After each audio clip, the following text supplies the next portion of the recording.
자, 반갑습니다. 오늘 어디 할 차례예요? 81페이지 할 차례입니다. 요번 주 일요일 날 뭐 하는지 아세요? 뭔데요? 네, 모의고사. 보죠? 제가 금방 물어봤더만 한 30명 정도밖에 접수를 안 했다 그러네요. 많이 한 건가? 모의고사는 여러분들이 요번에 처음 공부하시는 분들은 일단 뭐 안 해도 돼요. 요번에 처음 공부하시는 분들은 3월달에 뭐 들어오셔가지고 지금 뭐 1, 2주 배웠는데 뭐 해봤자 소용없습니다. 근데 이전에 공부하셨던 분들은 다 접수를 하세요.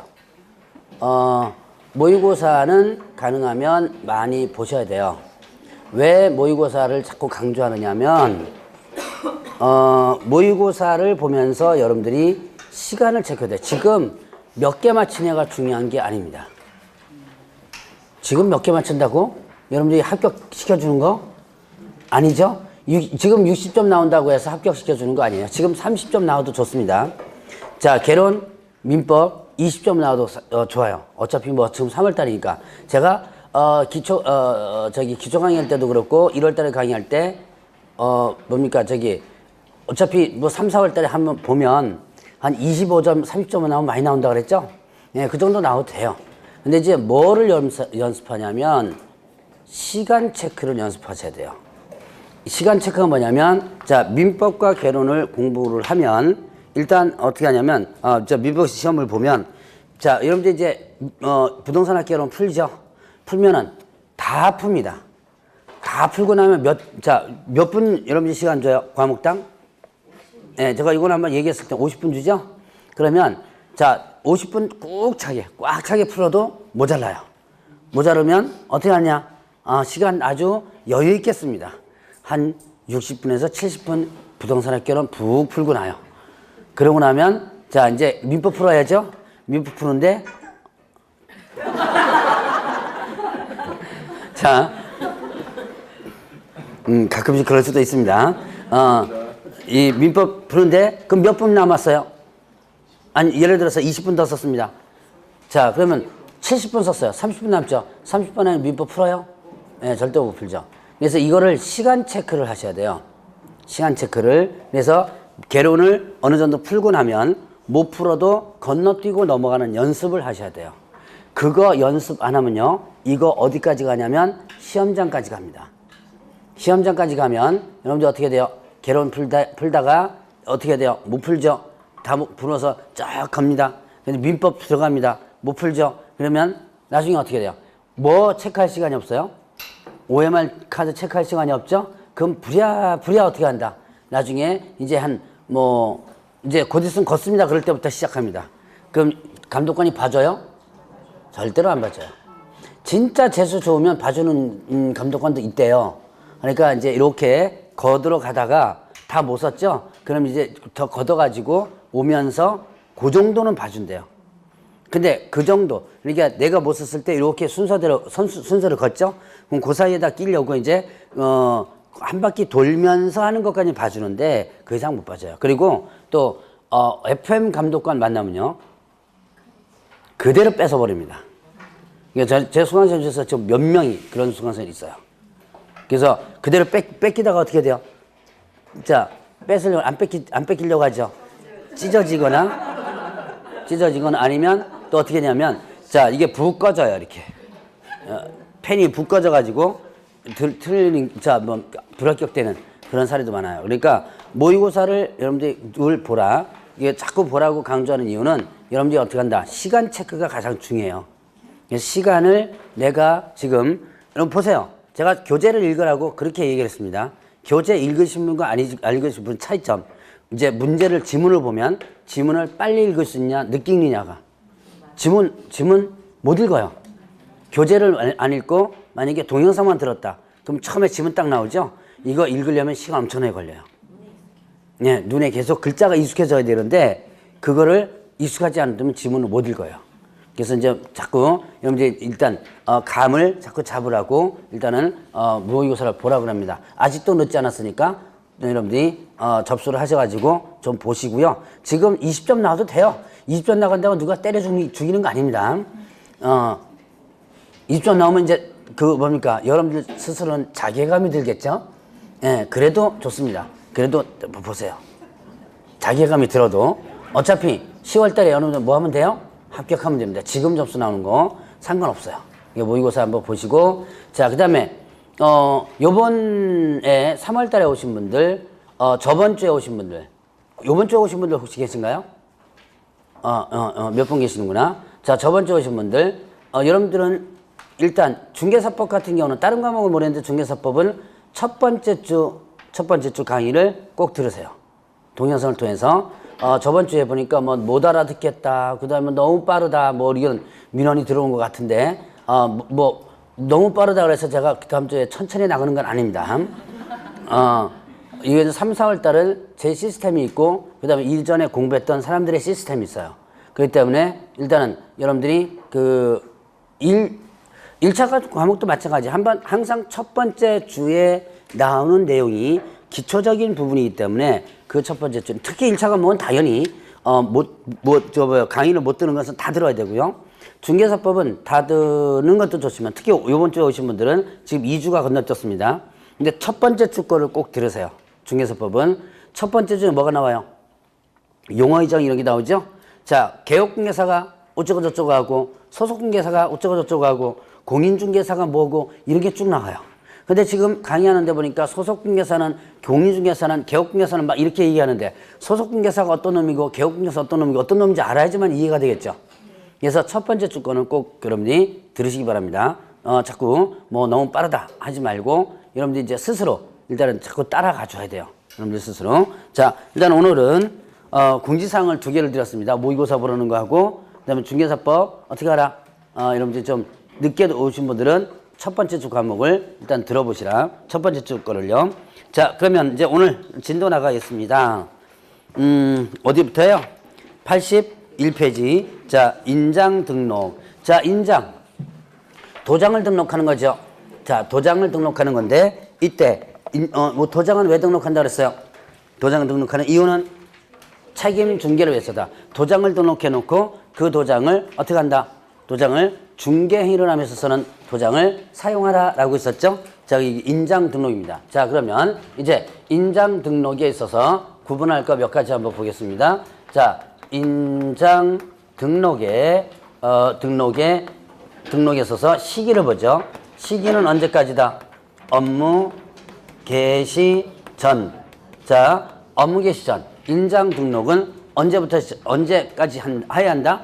업무 개시 전까지 한다. 자, 인장 등록은 업무 개시 전까지 해야 한다 그랬습니다. 자, 그러면 일단은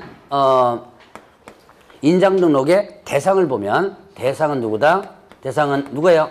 개업중개사, 개업, 공인중개사, 그 다음에 또 누가 있다? 네, 소속, 공인중개사. 자, 개업중개사하고 소속중개사가 인장 등록의 대상이 됩니다. 그러면 개업중개사는 일단은 언제 인장 등록할 수 있냐면 등록신청 시, 그 다음에 소속중개사는 언제 할 수 있냐면 고용신고 시 할 수 있다 그랬습니다. 요거는 할 수 있다 그랬어요. 자, 이제 요 두 가지를 한번 보겠습니다. 자, 인장 등록은 언제까지 해야 한다? 업무 개시 전까지 한다. 자, 인장 등록은 업무 개시 전까지 해야 한다. 자, 그러면 자, 개업중개사는 등록신청 시 어떻게 돼요? 할 수 있다. 소속중개사는 고용신고 시 할 수 있다. 할 수 있다죠? 자, 그러면 인장 등록을 업무 개시 전까지 할 수 있다. 자, 업무 개시 전까지 할 수 있다. 틀리죠? 할 수 있다는 틀립니다. 해야 한다지. 업무 개시 전은 어떻게 한다? 해야 한대요. 자, 그러면 개업중개사는 등록신청 시 하여야 한다. 예, 그러면 틀리죠. 자, 요 문구 여러분들 조심하셔야 돼요. 그러니까 업무 개시 전까지 해야 한다. 의무입니다. 그러나 언제도 할 수 있다. 얘는 등록신청 시, 얘는 뭐예요? 고용신고 시 할 수 있다는 얘기예요. 자, 이거 문구들 둘을 조심하시고. 자, 그러면 이제 얘네들이 등록된 인장을 보죠. 자, 공인중개사한 개업중개사와 그 다음에 또 부칙개업중개사, 그 다음에 또 누가 있었죠? 소속중개사. 소속중개사는 어떤 인장을 등록해요? 어떤 인장을 등록한다? 가족관계 등록부라든가, 그 다음에 또 주민등록표에 기재된 인장. 자, 가족관계등록부 또는 주민등록표에 기재된 인장을 등록한다 그랬죠. 자, 그러면 소위 말로 뭐라 했어요? 본명. 예명이 아닌 본명 등록한다 그랬죠. 자, 그 다음에 또 크기가 어떻게 되죠? 크기가 7mm 이상. 그 다음에 또 뭐예요? 30mm 이내의 인장을 등록한다. 자, 이 크기 여러분들 조심해야 돼요. 이 크기는 어디에만 적용하는 거다? 개인에만 적용돼요. 자, 이거는 법인에게 적용되는 거 아닙니다. 이거는 법인에게 적용되는 거 아니다. 자, 그래서 법인은 크기 제한이 없습니다. 뭐만 개인만 크기 제한이 있어요. 자, 그리고 자 이제 법인 한번 볼까요? 자, 법인은 사무소가 두 가지 종류가 있었죠. 무슨 사무소 무슨 사무소? 네, 주된 사무소와 그다음에 또 분사무소 있습니다. 자, 주된 사무소는 어떤 인장이다? 상업 등기 규칙에 의한 인장이죠. 자, 주된 사무소는 상업 등기 규칙에 의한 인장을 등록한다. 그다음 분사무소는요. 자, 분사무소는 두 가지 중에서 선택하죠. 주된 사무소 등록한 상업 등기 규칙에 의한 인장이나 아니면 또 어떻게 돼요? 자, 법인의 대표자가 보증하는 인장. 자, 보증하는 인장 있죠? 요 둘 중에 어떻게 한다? 택일 한다 그랬죠. 선택해서 하나를 한다 그랬습니다. 자, 그러면 이때 분사무소는 소위 말해 지점이죠? 지점인데, 자, 주된 사무소 거 그대로 등록해도 되고요. 분사무소에다가. 그 다음에 대표자가 보증한 인장. 법인의 대표자가 보증한 인장은 뭐라 그랬어요? 자, 소위 말하는 지점 등기라면 그 지점 등기할 때 들어가는 지점장의 인장이라고 그랬죠?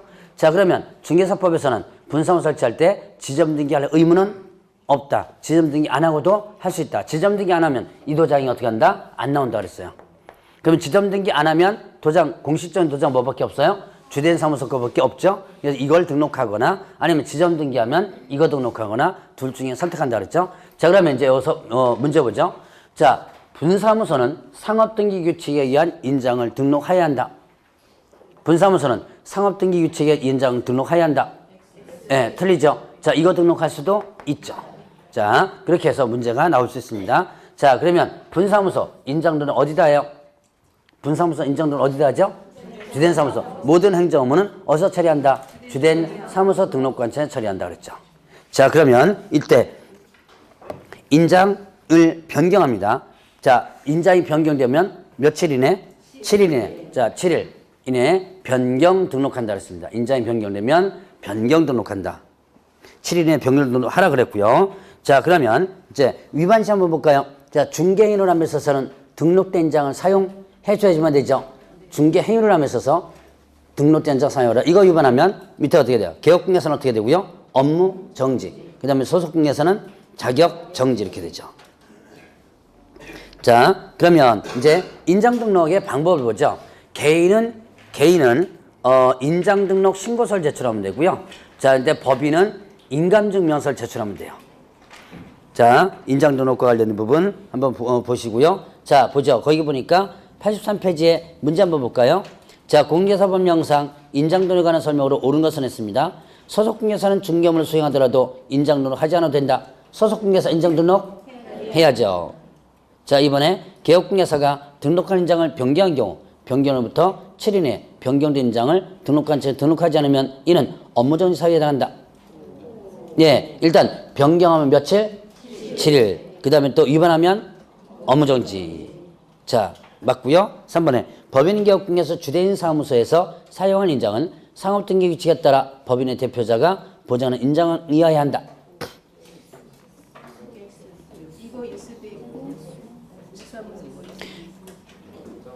지금 뭘 물어본 거죠? 주된 사무소 거 물어봤죠? 그럼 분사무소는 두 개 중에 택이라는 거죠? 근데 주된 사무소는 하나죠. 뭐예요? 상업등기 규칙에 의한 인장 등록해줘야죠. 대표자가 보증하는 이거는 어디서 나오는 거? 네, 분사무소에서 나오는 거죠. 자, 4번에 법인인 개업공개사 등록 인장은 상업등기 규칙에 따른 인감증명서 제출로 가름할 수 있다. 자, 법인은 인감증명서 제출하면 된다 그랬죠? 자, 그 다음에 개업공개사 인장 등록은 개설 등록 신청과 같이 할 수 있다. 쉽죠? 네, 작년 문제 쉬웠어요. 작년에 같이 풀면 쉽죠? 예, 이제 여러분들 혼자 풀면 이제, 한번 모의고사 한번 요번에 중개사법 한번 풀어보세요. 쉽게 냈어요. 아니요, 쉽게 냈어요. 여러분, 근데 여러분들한테는 어려울 거예요. 근데 그게 8월 달이나 9월 달에 똑같은 문제를 보면 쉬워요. 지금은, 여러분, 저는 이제 지금 문제가 난이도가 낮은 건데, 여러분들은 높게 느껴질 거예요. 처음 공부하시는 분들은. 자, 그러면 이제 개혁공개서의 업무 범위 보죠.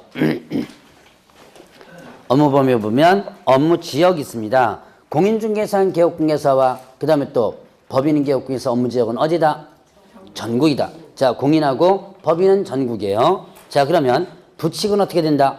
업무 지역이 사무소, 소재지, 특광도. 자, 이제 공인하고 법인은 전국이고요. 이거면 특별히 설명할 필요 없고. 자, 부칙은 자격증 있어 없어요? 없죠. 자격증 없습니다. 그렇기 때문에 업무 지역이 제한되죠. 어디로 제한된다? 사무소, 소재지, 특광도로 제한된다 그랬습니다. 자, 그러면 이제 보죠. 부칙개혁공개사가 만약에 자 광명시에 부칙개혁공개사 있습니다. 그럼 업무 지역이 어디예요? 예, 경기도가 업무 지역이죠. 그 범위를 벗어나서 업무하면 업무 정지 처분을 받을 수 있는데 다만 예외적으로 다른 지역 물건은 중개해줄 수 있습니다. 자, 어떤 경우냐? 부동산 거래정보범 오늘 부분 정보만 부분 배울 거예요. 부동산 거래정보범에 가입해서 그 안에 공개된 것에 대해서는 다른 지역 물건을 중개해줄 수 있습니다. 자, 그래서 그거 주의해서 보시고요. 자, 이거는 부칙은요. 그게 부칙 자체 문제는 요즘은 거의 안 나와요. 그 이제 어떤 문제 나오냐? 이런 문제 나옵니다. 모든 개혁공개사의 업무 지역은 전국이다. 모든 개혁공개사 업무 지역은 전국이다. 예, 틀리죠. 부칙은 업무 지역이 전국이 아니죠. 모든 개혁공개사 여기 뭐가 들어가요? 부칙까지 들어가죠. 자, 이런 식으로 문제가 나와요. 그러니까 일단 부칙에 대한 자체적인 문제는 일단 안 나옵니다. 그러니까 그런 부분은 일단은 그래도 이런 식으로 문제 나옵니다. 모든 이런 식으로 나오기 때문에 알아는 두고 넘어가야 돼요. 자, 그러면 중개대상물의 제한이 있는데요. 중개대상물 제한은 현재는 중개대상물에 대한 종별의 제한은 없어요. 중개대상물에 대해서 종별에 따른 제한은 있다 없다? 없다. 자, 그러면 이제 겸업 제한을 보죠. 겸업이 뭐예요? 겸업이란 예, 중개업이 본업이죠. 근데 본업과 같이 할 수 있는 것이 겸업이죠. 자, 그러면 이때 겸업에 대해서 개인인 개혁공개사 공인하고 부칙입니다. 공인하고 부칙을 뭐라고 표현한다? 개인인 개혁, 법인이 아닌 개인이에요. 자, 그러면 얘네들은 다른 법에서 금지하고 있는 것 빼놓고는 겸업을 다 할 수 있다. 그래서 여러분들이 주변에 보면 중개사무소 하면서 다른 업무 하는 것들 많이 보실 수 있을 겁니다. 한쪽부터 가까이서 보면 담배가게 하는 데도 있어요. 담배가게 하는 데도 있고, 자, 그 다음에 또 뭐 꽃집 하는데 제가 한번 몇 가지 얘기했었죠. 자, 커피숍 하는 데도 있다 그랬죠. 그다음에 미용실 하는 데도 있습니다. 그래서 이렇게 다른 업무도 같이 할 수 있다. 자, 그런데 이제 법인인 개혁공개사가 이제 문제죠. 자, 이제 개인은 겸업에 대해서 제한이 없는데 일단은 법인은 어떻게 된다? 자, 법인은 등록 기준 두 번째 나오는 게 뭐였었죠? 자, 저번 주에 등록 기준 배우셨죠? 자, 등록 기준에 보면 어떻게 돼요? 법 제 14조에 규정된 업무만을 영위할 목적으로 특하라 설립하라 라는 내용이 있었습니다. 자, 14조에 규정된 업무만을 영위할 목적으로 설립하라. 그럼 이거는 겸업을 금지하는 거, 제한하는 거. 예, 이거는 겸업을 말한다. 겸업을 제한하는 것으로서 제한한다 그랬죠? 위반하면 어떻게 된다? 상대 등록 취소. 상대 등록 취소는 어디에 해당되죠? 상대 등록 취소는 자, 항상 머릿속에 같이 끌고 가라 그랬죠? 상대 등록 취소는 곧 뭐다? 업무 정지. 이거는 업무 정지에 해당된다라고 했습니다. 자, 그러면 이제 14조 규정된 업무 외에는 할 수 있다 없다?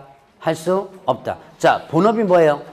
본업이 법인인 개혁공개서 본업은 중개업이죠. 중개업 외에 할 수 있는 겁니다. 자, 첫 번째 보니까 뭐 있어요? 자, 상업용 건축 및 주택의 임대관리 등 주택의 임대관리, 임대관리 등 이거 뭐였죠? 부동산 관리를 뭐 하는 거, 대행하는 걸 할 수 있다 그랬죠. 부동산 관리 대행이 있었고요. 자, 그 다음에 관리를, 자, 부동산 관리를 대신해서 하는 거죠. 자, 그 다음에 두 번째는요, 부동산 이용, 그 다음에 개발, 그리고 또 거래에 관한 상담. 자, 이용, 개발, 거래에 관한 상담. 이거는 일명, 뭐라 그랬어요? 컨설팅. 자, 그럼 이제 아마 컨설팅이라는 개념 한번 나왔을 겁니다. 컨설팅이 있었고요. 부동산 컨설팅입니다. 그래서 부동산에 대해서 상담해 주는 거예요. 여기다가 뭐 했으면 좋겠다 이런 것들을 제시하고 상담해 주는 것을 컨설팅이라고 합니다. 자, 그 다음에 또 세 번째는요. 뭐를 할 수 있다? 자, 누구를 대상으로 한? 자, 개업 공인중개사를 대상으로 한 뭐에 대한? 중개업에 대한 경영기법, 경영기법이라든가 아니면 경영정보를 어떻게 한다? 제공해 주는 업무를 할 수 있다. 자, 누굴 대상으로 한다? 개업 공인중개사를 대상한다. 자, 여기에 개업자가 빠지면 틀려요. 공인중개사를 대상한, 맞아요? 틀려요? 예, 틀립니다. 여기다가, 자, 의뢰인을 대상으로 한, 맞아요? 틀려요? 틀립니다. 누구만 대상이에요? 개업 공인중개사만 대상입니다. 그래서 개업 공인 대상으로 한 중개업의 경영기법, 경영정보 제공을 할 수 있다. 자, 이거는 이미 뭐냐면 프랜차이즈라고 했어요. 여러분들이 프랜차이즈 하면 부동산과 관련된 프랜차이즈 있습니다. 부동산 랜드, 부동산 뱅크, 부동산 124 뭐 이런 것들. 자, 이런 프랜차이즈가 여기에 해당된다. 그래서 프랜차이즈 본사를 운영할 수 있다고 했습니다. 자, 그러면 또 이제 네 번째는요. 뭐였었죠? 상업용 건축 및 주택의, 자, 상업용 건축 및 그 다음에 또 주택의 뭐예요?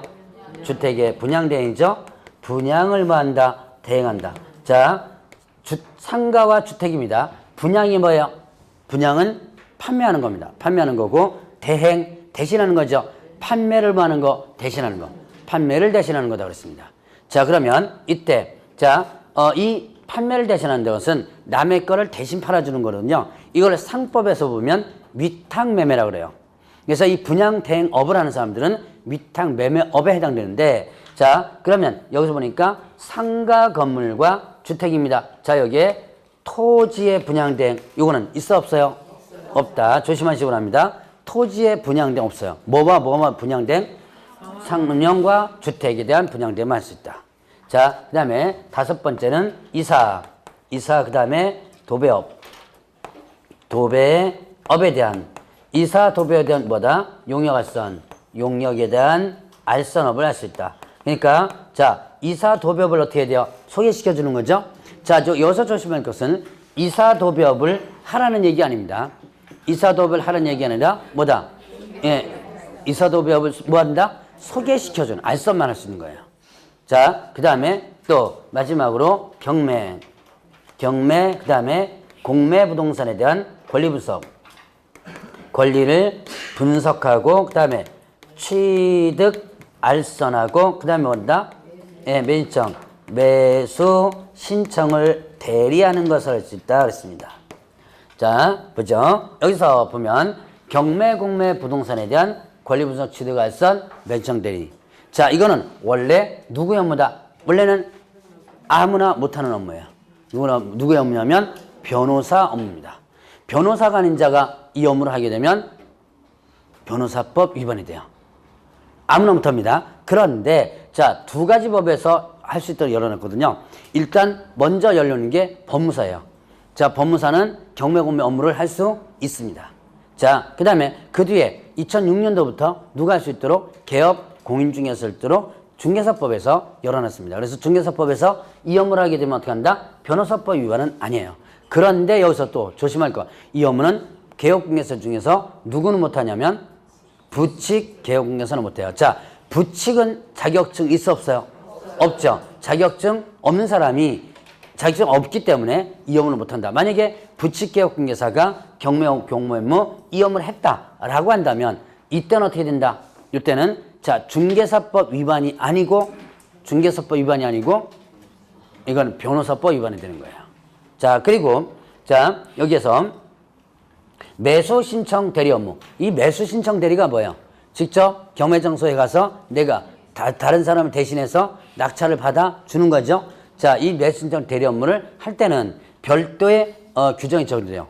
중개사법의 하위 규정인 대법원 규칙이 적용됩니다. 예외적으로. 자, 그러면 보죠. 지금 6가지를 구분 한번 해봤습니다. 자, 여기서 보면 조심할 것들은 뭐죠? 자, 일단 세 번째, 개업 공인중개사입니다. 여기에 그냥 개업자 빠지면 틀리고 의뢰인 들어가면 틀리다. 자, 그 다음에 상업용 주택의 토지의 분양대행 하면, 자, 상가와 주택만이죠. 토지의 분양대행 틀리다. 자, 그 다음에 또 이사 도비업 하라는 게 아니고 뭐다? 알선만 하는 거다. 자, 그러면 보죠. 공인중개사인 개업공개사는 토지의 분양대행 할 수 있어 없어요? 공인중개사인 개업공개사. 이거는 지금 법인인 개업공개사가 할 수 있는, 이거 제시를 했죠? 공인중개사인 개업공개사는 토지의 분양대행 할 수 있다. 할 수 있습니다. 자, 토지의 분양대행에 대해서 그럼 뭐 특별히 어떤 법에서 누구만 한다 이렇게 특별한 자격 제한한 거 없어요. 자, 그 다음에 자, 공인중개사인 개업공개사는 이사 도비업 할 수 있어 없어요? 공인중개사인 개업공개사는 이사 도비업 할 수도 있고 알선도 할 수 있죠. 법인만 알선만 할 수 있는 거죠. 자, 공인 개업공개사하고 그런 개념들 한번 보시고요. 자, 그러면 이제 이거는 뭐죠? 자, 이거 이제 또 중요한 게 나옵니다. 이거 중개업인가요, 아닌가요? 이거 뭐라 그랬죠? 그렇죠. 겸업이라고 그랬죠. 겸업이죠. 자, 다시 한번. 이 6가지는 중개업이다, 아니다? 아니다. 뭐다? 겸업이다. 그러면 이 6가지 업무를 할 때 공인중개사법이 적용된다, 안 된다? 예, 안 된다. 자, 이거 큰 틀로 여러분이 기억하면 돼요. 이 6가지는 공인중개사법 자체가 적용되지 않는다. 그러니까 자, 여기 관리 대행할 때, 상담료 받을 때, 분양 대행할 때 이거 보수를 어떻게 돼요? 보수, 중개보수 적용 안 되죠? 많이 받아도 상관이 없어요. 자, 그러면 이 업무 할 때, 자, 관리 대행할 때, 상담 컨설팅 할 때, 분양 대행할 때, 이런 거 할 때요. 자, 중개보조원이 주도적으로 업무 할 수 있어 없어요? 이런 거 할 때 중개보조원이 주도적으로 업무를 할 수 있습니다. 왜요? 예, 네, 뭐가 아니니까? 그렇죠. 중개업이라면 문제가 되죠. 자, 중개 행위를 중개보조원이 주도적으로 하면 이게 대여행위에 해당된다 그랬죠? 그러나 이거는 뭐가 아니다? 중개업이 아니다. 그러니까 중개보조원이 주도적으로 해도 됩니다. 자, 그래서 분양대행 같은 거 중개사무소에다가 분양대행 팀 만들어가지고 별도로 하기도 해요. 그러니까 자, 이거는 주도적으로 다른 그 중개보조원 해도 된다. 자, 요렇게까지 정리를 하면 됩니다. 그러니까 큰 틀로 6가지 여러분들 기억해 놓으시고요. 큰 틀로 이거는 중개업이 아니다. 이것만 기억하면 중개사법 자체가 적용되지 않는다는 거 정리가 아마 될 겁니다. 자, 그러면 이제 뒤로 넘어가면 87페이지에 문제 한번 보죠. 작년 문제인데요. 자, 공인중개사법령상 법인인 개업공개사가 중개업과 겸업할 수 있는 업무가 아닌 것은 뭐예요? 예, 토지의 분양대행. 쉽죠? 예, 작년에 쉬웠었어요. 자, 그러면 개시 의무 보죠. 자, 개시 걸어둘 의무가 있었죠? 개시 의무가 있었습니다. 자, 개시 의무, 개시 사무소에 보기 쉬운 곳에 걸어둬야지만 된다. 자, 등자 수업 이렇게 했는데요. 자, 등록증 뭐예요? 원본이 있고요. 그 다음에 또 자격증 뭐가 있다? 원본이 있습니다. 자, 그 다음에 또 중개보수, 중개보수에 대한 요율표, 한대표가 있고 요율표 있고요. 자, 그 다음에 또 업무 보증 설정 서류, 업무 보증 설정 서류, 보증 서류 있습니다. 업무 보증 서류라고 했는데요. 자, 뭐 법조문에는 원래 보증 설정을 증명한 서류 이렇게 했는데요. 제가 여기다 업무자를 하나 더 넣은 거예요. 자, 그러면 일단 먼저 그래서 등자 수업 이렇게 했습니다. 자, 등록증 원본. 자, 대신 분사무소는 등록증 대신에 뭐 있어요? 항상 등록증 대신에 신고필증이에요. 분사무소 설치신고 필증. 자, 그 다음에 자격증 원본. 이때 자격증 요거는 누구과 누구 거를 걸어두라? 예, 개업공개사 거하고 소속공개사, 개업공개사, 소속공개사 거를 걸어두라 라고 했었습니다. 자, 그 다음에 또 중개보수 일편대표, 업무보증 설정서류 이것은 원본 자체가 표시가 안 돼 있습니다. 자, 그 다음에 자, 이거는 누구에게 의무를 부담한 거예요? 부여한 거예요? 개업 공인중개사. 이거 의무 위반하면 어떻게 된다? 네, 100만 원 이하의 과태료입니다.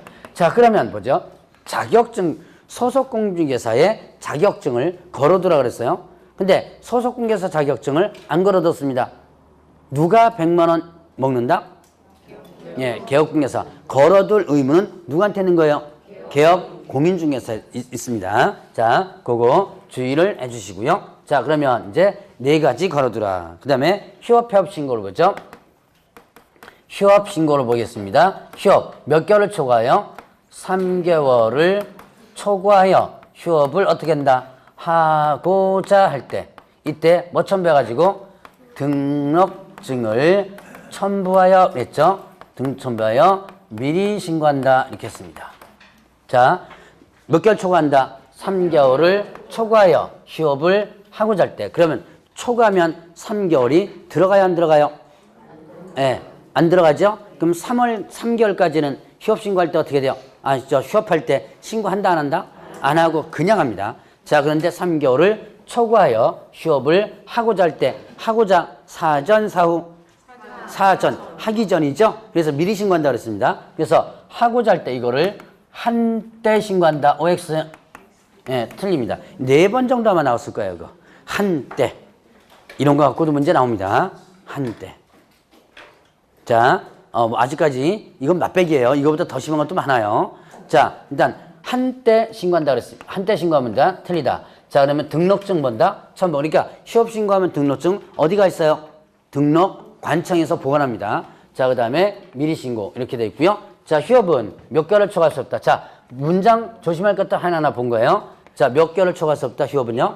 예, 6월을 초과할 수 없다 그랬죠. 자, 휴업은 6개월을 초과할 수 없다 그랬습니다. 그런데 이때 반드시 언제나 항상 이게 나오면 틀려요. 반드시 6개월 초과할 수 없다. 언제나 6개월 초과할 수 없다. 항상 6개월 초과할 수 없다. 이런 식으로 하면 틀리다. 자, 이건 단정정이죠? 반드시 언제나 항상 이게 나와서 틀리다면 뭐가 있다는 얘기? 예, 예외가 있다는 얘기죠. 여러분 민법 같은 데도 언제나 이런 건 잘 나와요. 자, 그러면 예외가 있다면 어떻게 한다? 6개월 초과할 수 있다는 얘기예요. 부득이한 사유. 부득이한 사유가 있다면 이때는 어떻게 된다? 이때 6개월을 어떻게 해야 돼요? 초과할 수 있어요. 부득이한 사유가 있다면 6개월을 초과할 수 있다. 그러면 보죠. 이때 부득이한 사유란 자, 요, 입, 취, 준. 이 대통령령이 정한 사유입니다. 자, 대통령령이 정한 사유 4가지가 있는데요. 뭐뭐 있다? 요 뭐요? 요, 양, 입, 영. 군대 가는 겁니다. 취, 학교 가는 거예요. 자, 요거 조심할 것. 취업이 아니에요. 학자를 뭘로 바꾸면? 업자로 바꾸면 틀립니다. 자, 취직하는 게 아니고 뭐다? 학교 가는 거예요. 자, 취학. 이에 준하는 뭐다? 부득이한 사유. 해외 장기적으로 체류한다든가 이런 것들 얘기합니다. 자, 이 경우는 어떻게 돼요? 6개월 초과할 수 있다는 얘기예요. 그러니까 애초부터 6개월을 초과해서 휴업 신고를 해도 돼요. 애초부터 6개월 초과해서 해도 되고, 자, 그럼 6개월까지 휴업을 했는데, 6개월간 휴업을 했는데, 이 사유가 계속 발생되는 거예요. 자, 나 지금 병원에 입원하고 있어요. 입원하고 있는데, 6개월 정도 쉬면 될 것 같다고 해서 입원했거든요. 자, 근데 계속 더 있어야 돼요. 그럼 어떻게 돼요? 더 연장시켜야죠? 자, 이때도 6개월 초과할 수 있다는 거예요. 자, 요양은 뭐예요? 입원도 여기 해당되는 거죠? 자, 그러면 이때 이제 이 기간을 뭐 할 때? 변경을 할 때. 기간 변경을 하고자 할 때. 이때 변경 신고를 하면 됩니다. 기간 변경하고자 할 때 뭐 한다? 변경 신고를 하게 된다.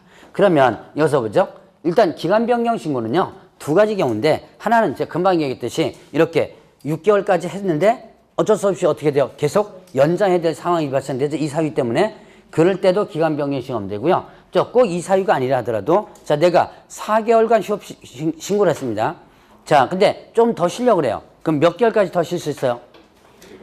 예, 6개월까지 더 쉴 수 있죠. 그러니까 자, 몇 개월 더 플러스 할 수 있어요? 예, 2개월. 4개월간 휴업 신고했죠?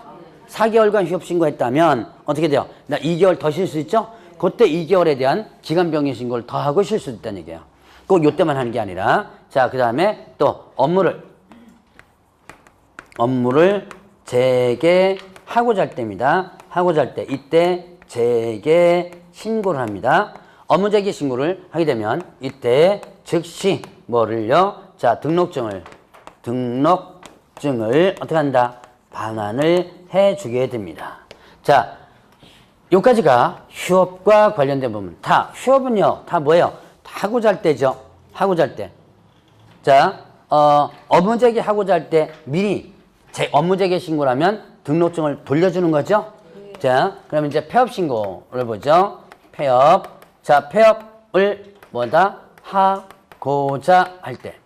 이때 뭐죠? 등록증 첨부해서 등록증을 첨부하여 미리 신고한다. 이것도 미리 신고한다 그랬습니다. 자, 폐업은 간단해요. 폐업하면 끝이죠. 폐업하면 어떻게 돼요? 등록 효력이 어떻게 돼요? 폐업하면 등록 효력이 소멸되죠. 자, 그래서 일단은 폐업하고자 할 때 등록증 첨부해서 미리 신고한다 그랬어요. 자, 그러면 여기서 보면 공통되는 게 뭐예요? 다 사전이죠. 3개월 초과해서 휴업하고자 할 때, 기간 변경 하고자 할 때, 업무 재개 하고자 할 때, 폐업 하고자 할 때. 자, 사전입니다. 자, 그 다음에 또 공통된 게 또 뭐 있어요? 휴업이나 폐업이나 다 뭘 첨부해야 돼요? 등록증을 첨부해 줘야지만 됩니다. 그런 차이점들을 우리 공통점을 구분해보고, 자, 그 다음에 또 전자문서로 할 수 있는 게 있고요. 전자문서로 할 수 없는 게 있어요. 전자문서로 할 수 있는 경우와 전자문서로 할 수 없는 경우인데, 자, 전자문서로 할 수 있는 경우는 업무 재개 신고하고 기간 변경. 자, 업무 재개 신고와 그 다음에 또 기간 변경 신고. 변경 신고. 자, 업무 재개 신고와 그 다음에 또 기간 변경 신고는 전자문서로 할 수 있다. 자, 전자문서가 뭐예요? 네, 인터넷으로 해가지고 들어가서 하는 거죠. 자, 아까 잠깐 봤던 부분 뭐 있었어요? 인장 등록 같은 경우도요, 전자문서로 할 수 있어요. 그 다음에 저번주에 봤던 고용신고 같은 것도 전자문서로 할 수 있어요. 자, 그러면 이제 이렇게 전자문서로 할 수 있는데 전자문서로 할 수 없는 게 있습니다. 뭐가 있냐면 휴업신고와 그 다음에 또 폐업신고. 이거는 전자문서로 할 수 없다. 이건 왜 전자문서로 할 수 없을까요? 등록증을 뭐이기 때문에 들고 가져야지만 되죠. 그래서 전자문서로 할 수 없다 그랬습니다.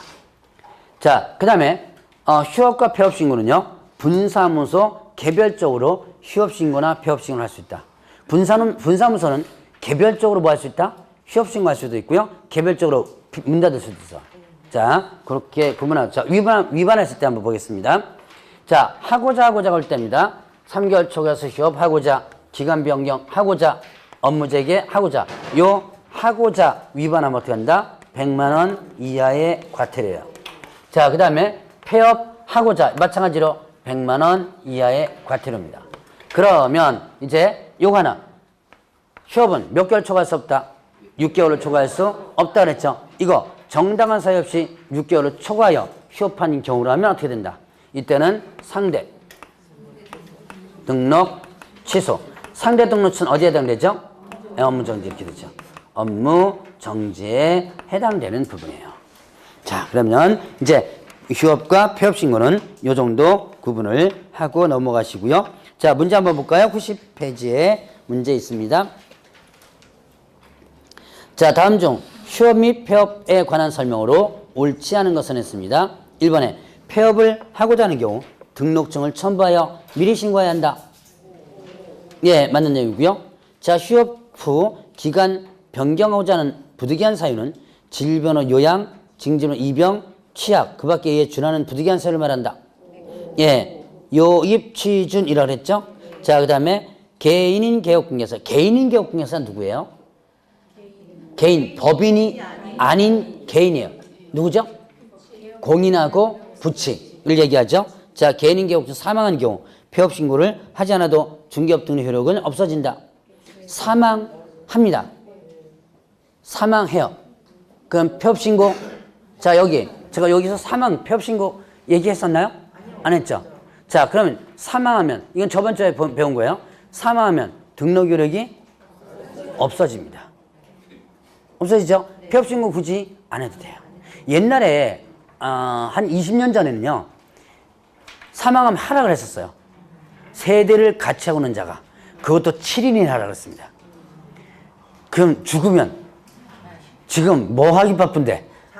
네, 장례치기 그것도 한 20년 전 얘기예요. 7일 이내 하락을 했어요. 그럼 이게 말이 돼요, 이게? 이것 그리고 세대를 같이 하는 자면 가족이죠? 이게 가족도 이거 몰라요, 또 중개사법을. 그것도 안 하면 또 100만 원이 과태료 내렸습니다. 그 말이 안 되죠, 이게. 옛날에 말이 안 되는 게 잠깐 있었어요. 그래서 이걸 없애버렸습니다. 그래서 지금은 사망은 폐업신고 안 합니다. 당연히 등록 이력이 어떻게 한다? 없어지고요. 자, 그럼 사망하면, 자, 등록 취소 사유에 해당되나요, 안 되나요? 등록 취소 사유에 해당? 됩니다. 자, 사망 해산했을 때 절대 등록 취소라 그랬죠? 네, 그래서 여러분들 결격 사유에서 한번 했을 겁니다. 사망하면 절대 등록 취소 사유에 해당된다. 그래서 등록을 취소시켜버려요. 그러니까 폐업신고 굳이 할 필요 없어요. 자, 그 다음에 또 등록 기록 당연히 없어지고, 자, 그 다음에 4번에 개업공개사가 사망한 때 이거 나오죠. 세대를 같이 하는 자가 지체 없이 폐업신고서에 등록청부에 등록처에 신고해야 된다. 이런 내용 없다 그랬죠. 자, 그 다음에 휴업신고 후 업무재개 신고하지 않고 업무를 재개한 경우 어떻게 돼요? 100만 원 이하 과태료 이렇게 됩니다. 자, 그러면 간판 철거 의무가 있는데 간판 철거. 자, 다음에 해당 경우에 지체 없이 사무소 간판을 철거하라 했습니다. 뭐 했을 때? 이전 신고, 폐업 신고, 등록 취소. 자, 이전 신고하면, 폐업 신고하면, 등록 취소되면 사무소 간판을 지체 없이 어떻게 하라? 철거하라. 자, 이거 왜 철거하라 그랬어요? 이 사무실을 이용할 수 없도록 하기 위해서죠. 자, 예를 들어서 폐업을 했는데, 자, 사무실 안 나간 상태입니다. 원래 사람이 다 그래요, 일이. 자, 사무실 문 열고 있을 때는 손님 안 오다가 문 다 이제 폐업 신고하고 문 다 닫죠? 그러면 이전에 의뢰했던 손님 있죠? 그 손님이 찾아와요, 또. 그거 좀 어떻게 됐냐고. 그럼 또 어떻게 돼요? 이거 연결시켜 주죠? 그거 나 이제 문 닫았으니까 다른 데 가세요라고 할 수 없잖아요. 예, 일단 하죠. 해고 보수받으면 이 사무소에서 이제 합니다. 보수받으면 이거 어떻게 된 거예요? 예, 무등록이 되는 거죠. 이건 무등록이죠? 그래서 이런 것들을 막기 위해서 아예 간판을 어떻게 하라? 뜯어내라. 만약에 뜯어내지 않으면 이때는 행정대집행법에서 대집행할 수 있다. 자, 여기서 조심할 것은 하나 조심할 거 있습니다. 등록관청에서 철거 명령을 안 합니다. 철거 명령을 안 하고 곧바로 뭐예요? 곧바로 철거해요. 자, 여러분 저번 주에 배웠던 게 있어요. 사무소 명칭 관련. 사무소 명칭. 자, 뭐 개업공개사는 공개사무소 부동산 중개 써라. 개업공개사 아닌 자는 이거 명칭 쓰면 안 된다. 이런 거 있죠? 자, 이런 명칭과 관련된 부분을 위반하면 일단 어떻게 한다? 등록관청에서. 물론 이제 과태료도 있고 1-1고 그랬죠? 그것뿐만 아니라 등록관청은 일단 뭐예요? 철거 명령을 하죠. 그리고 철거 명령에 불응하면 어떻게 한다? 그때 대집행할 수 있다 그랬죠? 자, 그런데 여기서는 철거 명령이 없어요. 여기다 철거 명령 할 수 있다 그러면 틀려요. 곧바로 철거입니다. 왜 없어요? 왜 없어요? 아예 법에 철거라고 규정이 돼 있죠? 그러니까 철거 명령을 안 하고 곧바로 철거합니다. 자, 그러면 이제 92페이지로 들어갑니다. 90페이지에 중개계약. 자, 중개계약. 자, 중개계약. 계약에 대한 개념부터 일단 보셔야 돼요. 자, 계약은 뭐와 뭐에서 성립한다? 계약은 뭐와 뭐에서 성립? 계약은 뭐와 뭐에서 성립한다? 기초. 그냥 계약이에요. 제가 중개계약을 얘기 안 했어요. 계약은 뭐와 뭐에서? 청약과 승낙. 이제는 여러분들 한 단계 높아지니까 이제 기초는 기억이 안 나죠, 이제. 예. 자, 일단 계약은 청약과 뭐에서? 승낙에 의해서 성립한다 그랬죠. 자, 그래서 계약에다가 청약과 승낙에다가 갖다 붙이면 계약의 종류가 성립된다 그랬어요. 제가 간단하게 1월 달에 했던 거 간단하게 한번 보죠.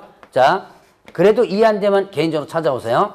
자, 일단 개인적으로 찾아오라고 하는데 별로 안 찾아오죠?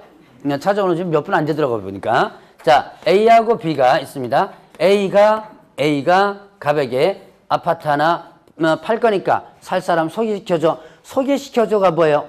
소개시켜줘가 청약이죠. 그럼 내가 살 사람 있으면 연락해 줄게가 뭐예요?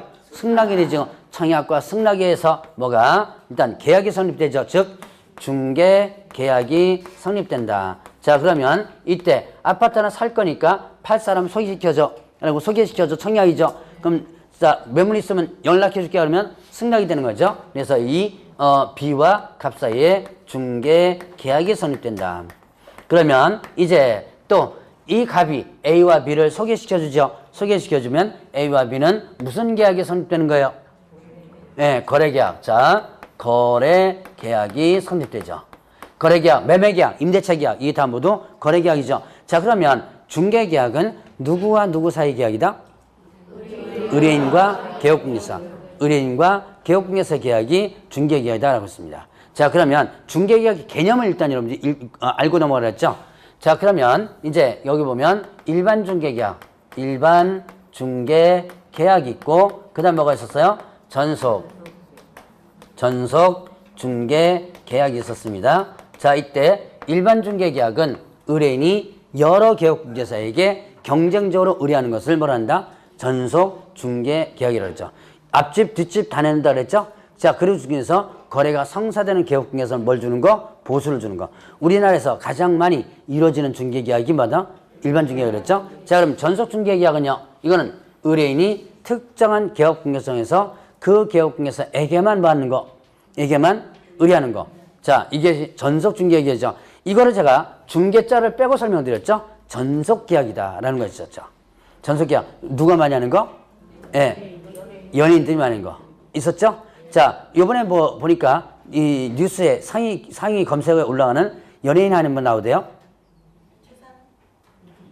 이태임. 예, 이태임이 요번에 어떻게 돼요? 은퇴했죠? 왜? 예, 연예계 은퇴하면서 자, 전속 계약을 위반한 거예요. 언제까지 우리 회사에 있어야 된다라는 전속 계약을 위반했거든요. 그거 지금 위약금 다 줬다 그러네요. 꽤 많을 텐데 그 돈 어디서 났는지 모르겠습니다. 보통 전속 계약하면요, 위약금이 보통 몇십억 대가 왔다 갔다 해요. 위약금이. 근데 어쨌든 지금 위약금을 내고 완전히 은퇴를 했답니다. 그래서 또 이 돈이 어디서 났는지 궁금한 사람들이 참 좀 있더라고요. 보니까 별거 다 궁금해요. 어쨌든 자, 전속 계약을 위반하면 어떻게 돼요? 전속 계약 위반하면 일단 위약금이 나오게 됩니다. 자, 여기서도 이제 위약금이 이 얘기가 나와요. 자, 그러면 이제 이렇게 해서 전속 계약은 간단하게 표현하면 나는 너한테만 뭐 하겠다? 의뢰하겠다라는 계약을 전속 계약이라고 했죠. 자, 그러면 이제 일반 중개 계약 부분에서 보면 일반 중개 계약서가 있었죠. 자, 일반 중개 계약서에 대해서 작성을 어떻게 한다? 요청할 수 있다 그랬죠. 그래서 일반 중개 계약서 작성을 요청할 수 있다. 누가 누구에게? 자, 이제 일반 중개 계약서로 넘어가는 거예요. 여러분들 교재를 일단 보면 일반 중개 계약 중개계 서면화라고 돼 있죠. 그다음 페이지로 이제 94페이지로 넘어갑니다. 이제는 저기 페이지가 가능하면 순서대로 하는 거니까 이제 알아서 좀 페이지를 이렇게 넘기세요. 페이지를 넘기는 분들이 하나 없어가지고 제가 지금 페이지를 지금 얘기하고 있는 중입니다. 지금. 자, 일단은 일반 중개 계약서 작성 요청할 수 있다. 누가 누구에게 작성을 요청할 수 있다? 네, 의뢰인이 누구에게? 개업 공인중개사에게. 자, 중개 의뢰 내용을 명확하게 해서 작성을 요청할 수 있다라고 했습니다. 이때 요청받은 개업공개사는 반드시 해야 된다. 요청받은 개업공개사는 반드시 할 의무가 없습니다. 할 의무가 없다. 자, 그러면 일단은 이때 또 하나 조심할 것은 자, 이 두 가지를 바꿔 놓으면은 틀려요. 자, 개업 공인중개사가 의뢰인에게 작성을 요청할 수 있다. 네, 개업 공개사가 의뢰인에게 작성을 요청할 수 있다. 이거는 그럼 이렇게 하면 누가 작성하는 거예요? 이 말이 안 되죠? 네, 그래서 얘가 작성해야 되는 거죠. 자, 그래서 이렇게 말 바꾸면 틀리고요. 자, 그 다음에 또 이제 일반 중개 계약서에 대한 기재사항이 있어요. 기재사항. 이렇게 이 기재사항이 기재된 일반 중개 계약서 작성을 요청할 수 있다 그랬어요. 자, 이 기재사항을 보면 중개대상물의 위치 및 규모, 그 다음에 거래 예정 가격, 그 다음에 거래 예정 가격에 따른 중개 보수, 그 다음에 또 준수사항이에요. 누구와 누구 사이 준수사항이죠? 예, 개업, 공인중개, 의뢰인 사이. 자, 위치 및 규모 있습니다. 거래 예정 가격, 보수, 그 다음에 또 준수사항에서 위거 수준 이렇게 나오는데요. 자, 여기에 위치할 때 반드시 하나 더 같이 기억할 게 있어요. 뭐가? 규모를 꼭 기억하세요. 여러분들 이제 이걸 갖다 앞글자로다가 기억합니다. 위거 수준 해놓고 위치만 딱 기억하는 경우 있어요. 실제 그래서 맞춰있습니다. 이게 두 번 문제 나왔었는데요. 자, 문제가 이렇게 나왔어요. 다음 중 일반 중개계약서의 기재사항이 아닌 것은 해놓고 1번 중개대상물의 위치, 2번 중개대상물의 규모. 이게 두루 나왔거든요. 근데 여러분들 머릿속에 뭐 있냐? 위거 수준 이렇게 기억하고 있거든요. 이게 위치는 기억나요. 근데 뭐가 기억 안 나죠? 예, 이걸 답을 딱 찍은 겁니다. 실제 있었던 사례입니다, 이게. 자, 그래서 위치에는 뭐도 포함된다? 규모까지가 포함된다는 거 기억해 놓고요. 자, 요 네 가지를 일단은 뭐라? 기재하라. 이때 거래 예정 가격 개념을 보죠. 거래 예정 가격이란 의미부터 보죠. 이거는 여러분들 교재는 일단은 저쪽 실무에 나오는데요. 여기서 정리하고 나갈 겁니다. 거래 예정 가격은 자, 개업공개사가 공인중개사가 계략적으로 산정한 가격을 뭐라 한다? 거래 예정 가격이라 한다. 뒤져봤자 안 보여요. 제가 분명히 그랬죠? 실무 쪽에 나온다고. 저 뒤쪽에 나오는 거예요. 나오는데 지금 여기서 하고 넘어갈 겁니다. 자, 개업공개사가 계략적으로 산정한 가격이다 라고 있습니다. 자, 그러면 이건 뭐냐? 자, 여기에 A하고 B가 있고 개업공개사 갑이 있습니다. 그러면 이때 자, A는 팔 사람은 고가를 부르죠? 한 편에 더 받으려고 그러죠? 1억을 부릅니다. 살 사람은 한 편에 더 깎으려고 그러죠? 저가를 부르죠? 9천을 부릅니다. 이때 누구 편 들어라 그랬어요? 누구 편 들어라? 중간 편 들어라 그랬죠. 자, 실무사에서는 돈 많이 주는 사람 편 들으면 된다 그랬죠?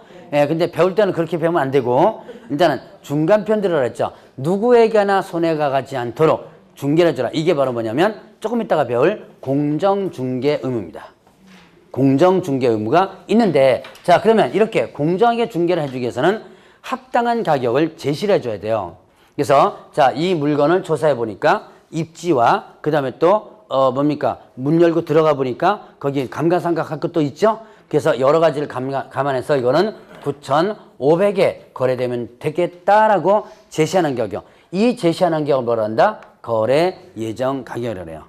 이거를 잘 제시를 해줘야지만 되죠? 근데 이대로 거래해야 되는 건 아니죠? 이건 하나의 협상 가격입니다. 그 협상 가격이 바로 거래 예정 가격이에요.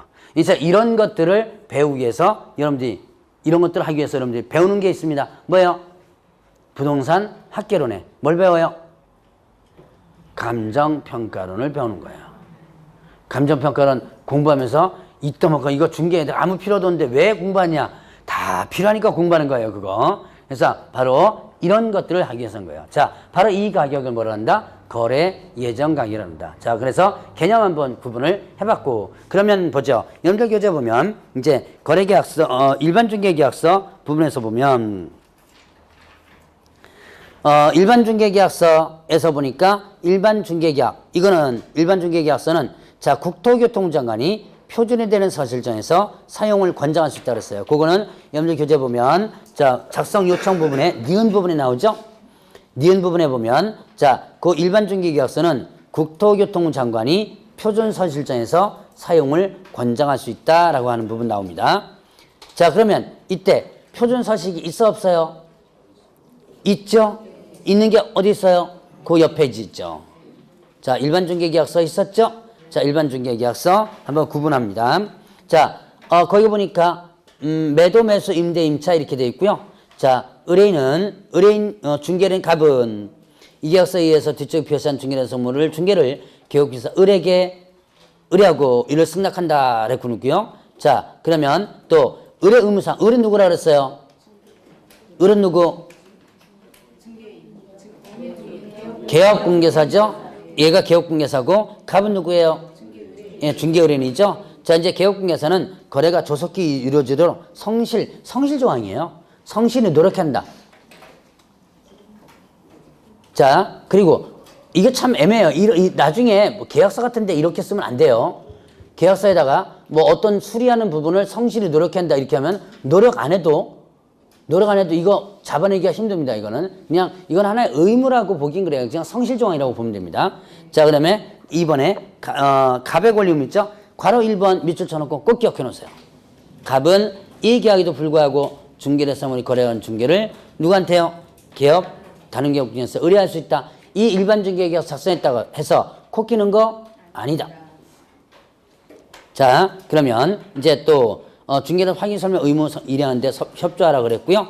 유효기간 몇 년부터 며칠까지로 하고요. 3개월 원칙으로 하되 합의해서 별도로 정한 그 기간에 따르고 중개보수 몇 프로고 몇 원 이렇게 약정하면 되겠죠. 손해배상 책임 중개보수 실비 과다 수령했으면 차액 환급하고 확인 설명 소리에서 재산상 피해 발생했으면 손해액 배상한다 라고 됐습니다. 자, 그 다음에 그 외에 여기서 정하지 않은 사항에 대해서는 별도로 정할 수 있다고 했죠. 그리고 두 통 작성해서 자, 한 통씩 보관한다 그러는데요. 이거 보관 기간이 없어요. 뭐 3년간 보관한다 규정 없습니다. 보관 기간에 대한 규정은 없다. 자, 그리고 또 이제 거기 보니까 의뢰인 개업공개사 쭉 옆에 보세요. 서명 미시야 서명 또는이에요. 서명 또는이죠. 서명 또는. 자, 그러면 뒷면 내용을 보겠습니다.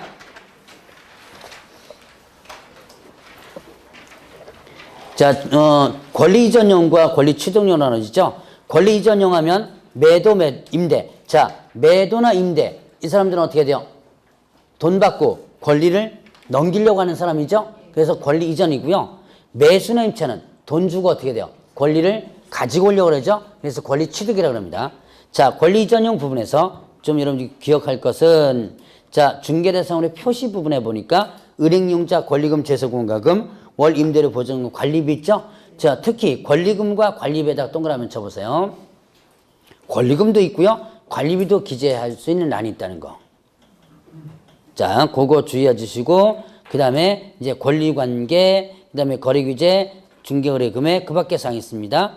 자, 그 다음에 희망 물건의 종류, 희망 가격, 희망 지역, 그 밖에 희망 조건 이런 것들이 기재돼요. 취득용에는요. 자, 이거를 왜 이렇게 보느냐. 가끔씩 시험 문제 나와요. 3, 4년마다 한 번씩 나옵니다.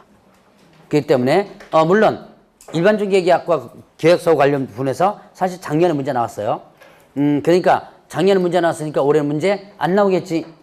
나올 수도 있습니다. 이거는 여러분들이 보통 3, 4년마다 한 번씩 나오니까 일단 알아두시고 넘어가시라. 자, 전속 중개계약 제도. 좀 쉬었다 하시죠.